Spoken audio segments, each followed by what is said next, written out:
পরিবর্তন দরকার। পরিবর্তন চাইছে এই কারণে, এত যে দুর্নীতি হচ্ছে আর কি, এই দুর্নীতিটা মানুষ পছন্দ চাইছে না। কোনো দেখভালের কোনো অভাব নেই। আমি সাপোজ একটা উদাহরণ কথা বলছি, এখানটাতে একটা টিউবওয়েল বসছে, সিলিন্ডার টিউবওয়েল, আমার ঠিক পিছনের দিকে। সেখানে সাইনবোর্ড করে দেওয়া আছে বেশ সুন্দর করে যে রূপায়ণে 75,000 টাকা খরচা হয়েছে, কিন্তু একটা সিলিন্ডার বসাতে কি 75,000 টাকা খরচা হয় অটোমেটিক হয়? প্রশ্ন থাকবে। কারণ এবারে মানুষ, আমরা চাইছি যে আমাদের বাড়ির সিলিন্ডার আমরা যারা বসাই, আমরা দেখে নিয়েছি যে 20 থেকে 25,000 টাকা খরচা, তাহলে 75,000 টাকা হলে 75,000 টাকা কিভাবে আসে?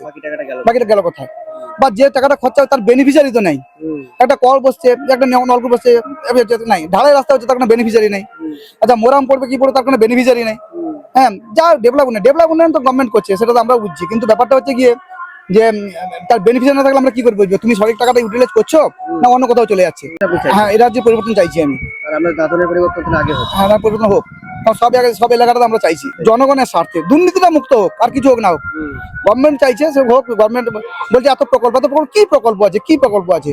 এই যে শাসক দল বলছে ডান বাম সব এক হয়ে আমাদেরকে সহযোগিতা করুন। আচ্ছা, আমার প্রশ্ন হচ্ছে যে যখন এই সরকারটা আছে তখন 21 পার্টি জোট নিয়ে জিতেছিল, এখন কেন তাদের নেই? কেন বামকে চাইছে যে বাম তোমরা করো? বামের সঙ্গে কি ভালো ব্যবহার রেখেছে? রাখেনি।